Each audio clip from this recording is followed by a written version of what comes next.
Mr. Robot inverts last episode stricken delivers a tense, thrilling experience. Maybe nothing ever happens once and is finished. Maybe happen is never once but like ripples maybe on water after the pebble sinks, the ripples moving on, spreading, the pool attached by a narrow umbilical water cord to the next pool.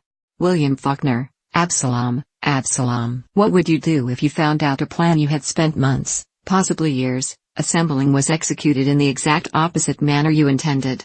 If the people you had trusted to carry out your high-minded goals instead betrayed you, using the hollowed-out husk of your strategy for their own ends, warping your goals until they were no longer recognizable? What if everything you thought you knew turned out to be based on deceptions and half-truths? Unless you're a recovering Scientologist, this is probably little more than a thought experiment. It's almost impossible to say how you would react, because it would require a total reorientation of your worldview.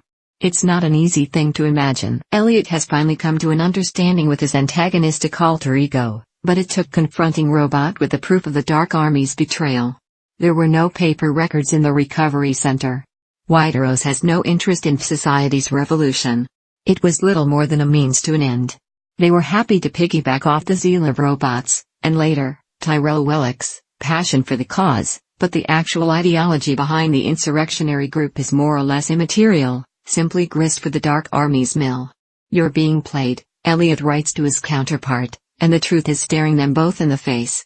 That truth is a void, a hole where the entire edifice of Robot's master plan is supposed to be sitting, waiting to explode. He didn't see the man behind the curtain. Robot pulled back the curtain and found another curtain. Plots within plots. Kill PR0 Cess. Part 2 is the thrilling adrenaline rush of an episode that last week's Unbroken Take gimmick came close to achieving. It's the flip side of the same coin. Instead of a faux single take, here Sam Esmail keeps cutting, and cutting, and cutting. Lancing back and forth between Elliot, Angela, Darlene, Dom, Tyrell, and more, the tension builds. Every smash cut to another location mirroring the smash cuts in Elliot's own mind. The episode strips away the bells and whistles, big twists, retroactive alterations to the entire narrative, et al., that have so often been the laziest possible shorthand to explain Mr. Robot's brilliance, and the result is a classically structured example of superlative television. The show simply keeps you breathless, waiting for the other shoe to drop, right until that terrific reveal where the true scope of White Rose's plan becomes clear. With a little help from Wellick, the Dark Army succeeds in blowing up 71 evil core facilities, a death toll in the thousands accompanying the devastation, and the entire U.S. apparatus of the company laid low in a single collective moment of violence. Robot wanted the death of an unfeeling business, not the death of countless workers, just as he was. It's too soon to tell exactly how Angela will respond, but she's already made one harsh choice. She burned a once-beloved bridge the minute she chose to box Elliot out of the conversation. "I heard you were let go this morning," she says, having steeled herself to make the transition into flat HR speak. It's a heartbreaking decision, and you can see Elliot's sense of belief in his friend take a hit, his eyes draining of any faith in the relationship. What makes it especially sad is that Angela came so close to crying just moments earlier. "You've been manipulating me," Elliot accuses, and the words land like a gut punch. Had the activists not come running into the room, who knows if the conversation might have gone differently. But Angela lets slip her motivation for joining White Rose. She wants to bring back her mother, and Elliot's father. Unfortunately, that sounds like insanity when you're standing in the middle of a riot, so Elliot continues to hurl invective towards her, and she withdraws back into herself, as we've seen her do so many times before. But where once we cheered on Angela's moments of steely determination, or at least maintained ambiguity about their value, here we see the dark underside of her growth. Even Elliot is expendable. Luckily, Darlene is there to make clear she feels the exact opposite. Elliot is undoubtedly still furious, but he can at least get behind her willingness to help him apprehend Tyrell and stop the Dark Army from blowing up the building. More importantly, we're in the same boat as Dom. We don't know what all words were exchanged between Elliot and Darlene in front of the E-Corps building, and if Dom thinks the elder Alderson sibling is hiding something, she's almost certainly right. But Darlene is trying to remain on the side of the angels.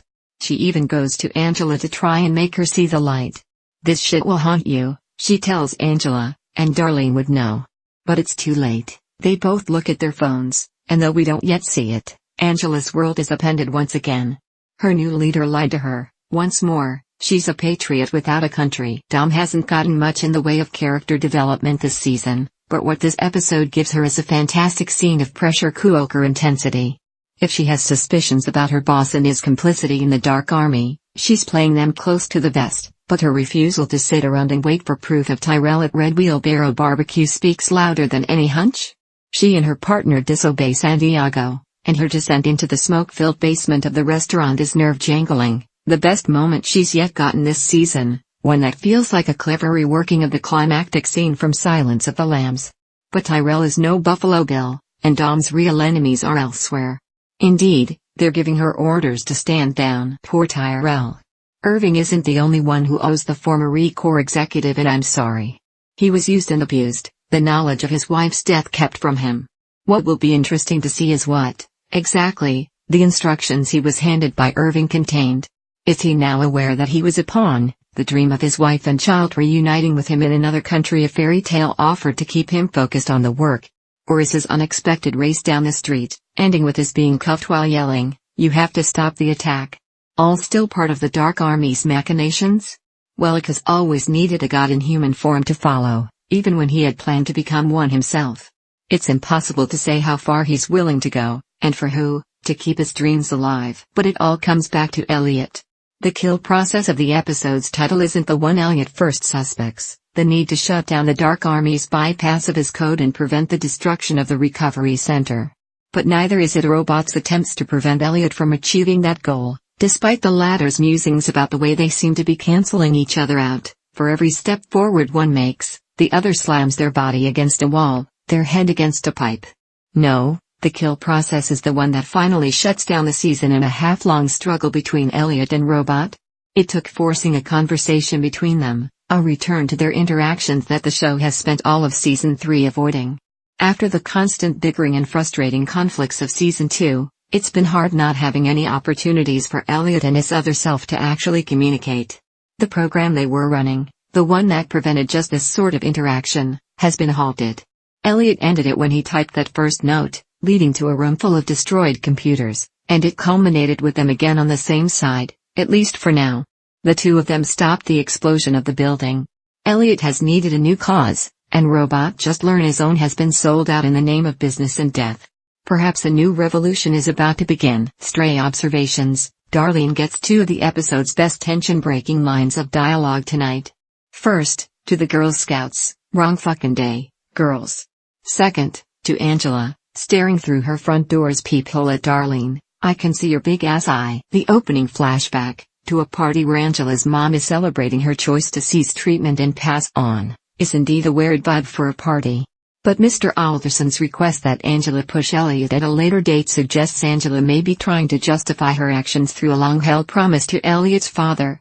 Plus, we learn her mother had a mysterious benefactor. Since Whiteros and Price have their tete-a-tete at Mar-a-Lago, it looks like the show is going to keep leaning into this Trump thing.